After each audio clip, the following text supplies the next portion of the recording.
Üdvözöllek itt a Marketingről őszintén podcast harmadik epizódjában.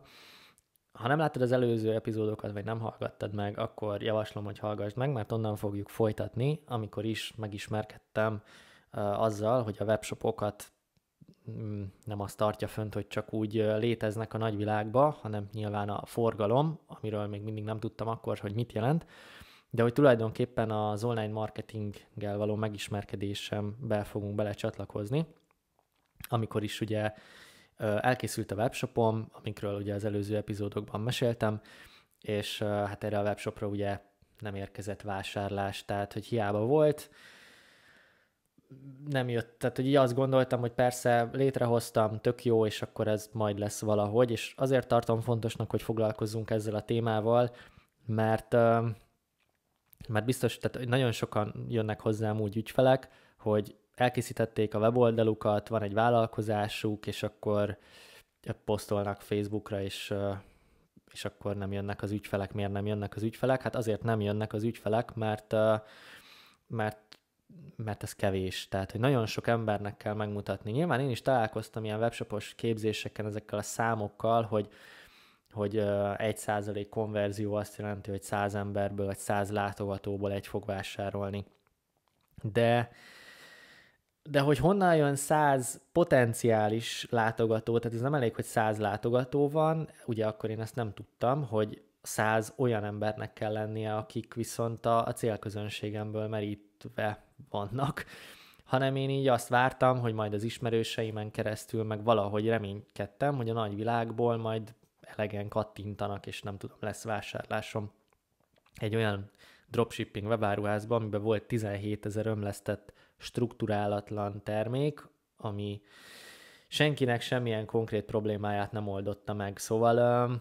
hát igen, ezt így utólag vállalom meg, egyébként nagyon vicces sztori, én nagyon megmosolygok saját magamon, de hogy legyen tanulsága a mai adásnak is, azt nézzük meg, hogy mi történt, amikor nem volt eladásom, tehát amikor ott álltam, 20-as éveim legelején, hogy elmondhattam, mekkora király vagyok, nekem van egy webshopom, csak éppen viszi a pénzt, nem hozza. Ezt már nyilván nem tettem hozzá büszkén.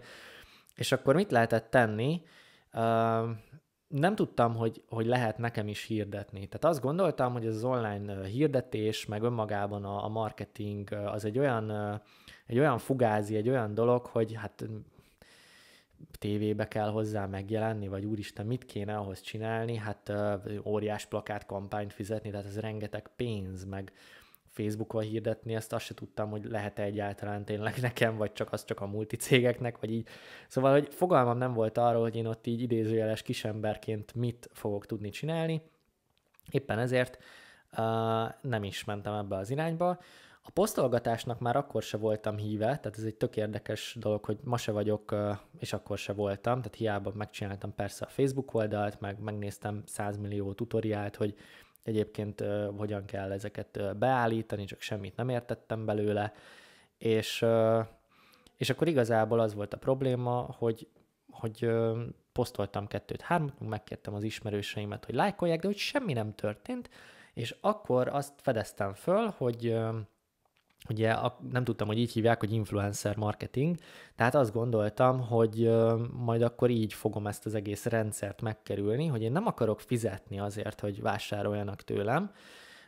Akkor is már lehet, hogy hallottam ilyen általános mérőszámokat, hogy mondjuk 10 000 forintos terméknél ugye, ha 3 000-et költesz marketingre, akkor ott még maradhat 30% profitod, meg mit tudom én, de hát én ezeket még ki se számoltam, meg azt se tudtam, hogy ezeket hogy kell megcsinálni,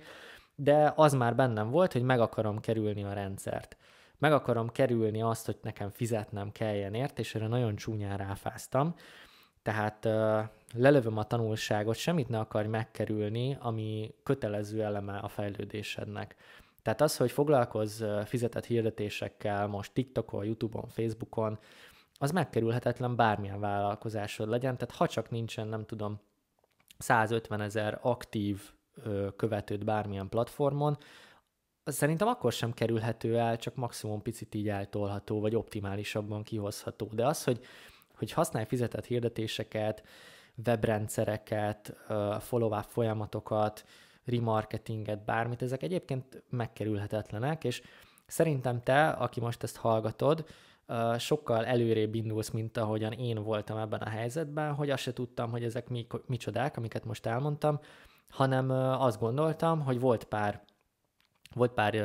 ismerősöm, akiknek tudtam, hogy nagy követő tábora van, és akkor nekik felajánlottam ingyen terméket, ami amúgy nekem ugyanúgy pénzbe került, tehát hogy dropshipping, ez ugyanúgy ki kellett fizetnem, tehát hogy most a termék beszerzési áráért én megkértem, hogy posztoljanak képet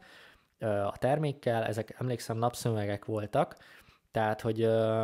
azt próbáltam meg, azt a vonalat próbáltam meg hogy akkor ilyen tök jól kinéző designer napszemüvegeket majd fognak venni, mert azt hiszem akkor jött a nyár. De van mellette még amúgy 16.500 másik termék, és akkor majd nyilván az is tetszeni fog, de hát ugye majd olyat ajánlok, ami jó mindenkinek. Ugye ez volt az influencer kampány, vagy influencer marketing, amit mondanom se kell, hogy 0 forintot hozott, és hát nyilván vitt is egy csomó pénzt, mert ugye ki kellett fizetni a terméket, szállítás, stb. És ezzel csak azok az influencer ismerőseim lettek gazdagabbak, akiket én megkértem, hogy posztoljanak,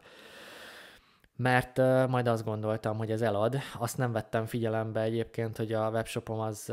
egyébként értékelhetetlen volt itt a strukturálatlansága miatt, viszont a másik verzió az meg az, hogy nem néztem meg, hogy ezeknek az influencereknek egyáltalán a követettsége lenne az én célközönségem. Fun fact, hogyha emlékszel az előző adásra, nem is volt célközönségem, tehát egy 17 000 termékes ömlesztett dropshipping webshopnak nincs feltétlen célközönsége.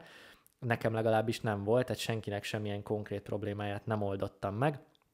Tehát még hogyha esetleg lettek volna is potenciális vásárlók, nem tudom szebben mondani, az egész webshop egy szar volt. De ez már egy másik adás témája, úgyhogy itt azt kell, hogy lásd ebből az egészből, hogy amikor azzal próbáltam meg megkerülni az online marketinget, hogy ne az fájjon, hogy a Facebooknak kell fizetni, hanem inkább majd adok valami terméket egy ismerősömnek, ez nem feltétlen a profitos oldalt hozta. Tehát ez van, amikor működhet az influencer marketing, majd lehet, hogy lesz erről is téma, de azt akartam, hogy lásd, hogy ez az egész abból jött, hogy én azt a mentális fájdalmat akartam elkerülni, hogy hirdetésekért fizetsek, mert az biztos kidobott pénz. És valószínűleg, ha ezt az adást hallgatod, lehet, hogy már hirdettél egyébként valamilyen platformon eredménytelenül is akár, vagy eredménnyel. Ha eredménnyel, akkor gratulálok hozzá. Ha viszont égettél már el rengeteg pénzt, vagy csak 1000 forintot is eredménytelen hirdetésekre, akkor pontosan tudod, hogy van ez az érzés, amit lehet, hogy te is átélsz, hogy de most miért fizessek azért, ami amúgy nem hoz semmit. És ugye itt arról van szó, hogy valószínűleg azért nem hoz semmit, mert nem tudod, hogy hogyan állíts be ezeket a hirdetéseket, nincs mögé téve semmi. Nagyon sok ponton elvérezhet egy hirdetés funnel, tehát egy rendszer, funnel, tehát még ne beszéljünk ilyenekről, majd későbbi adásokban már muszáj leszek.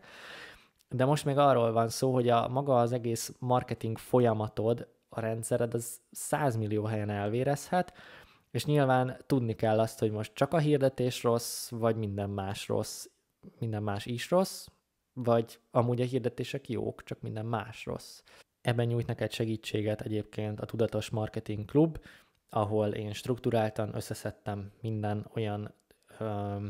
nem is csak tudásanyagot, hanem egy egész rendszerbe foglaltam, amivel meg is értheted igazából azt, amit annó én még csak feltúrva az internetről megtudtam, de nem értettem, és ugye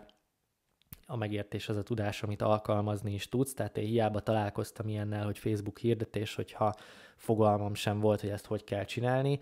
Azért alkottam meg a Tudatos Marketing Klubot, hogy igazából az is, aki teljesen nulláról kezd, illetve az is, akinek már a meglévő folyamatait kéne ráncba szedni, optimalizálni, ő is találjon benne megoldást, hiszen ez az egésznek a lényege, minden folyamatnak a megértése, nem csak az, hogy adjak valami olyan tudást, amivel csak a fejed lett nagyobb, mert azt gondolom, hogy aki csak tudja, de nem használja, az ugyanott van, mint aki nem tudja. Tehát ilyen szempontból ez felesleges tudásnak minősülne akkor, hogyha nem úgy lenne most már struktúrált, tehát nyilván azért itt sok-sok év és még sok-sok vállalkozás volt, ami ide vezetett, hogy ezt össze tudtam rakni nektek. De erről majd még fogok beszélni a következő adásban, úgyhogy tarts velem, és kérlek iratkozz fel a csatornámra. A klubról megtalálsz minden infót a leírásban lévő linken, és hajrá, irány a szabadság felé!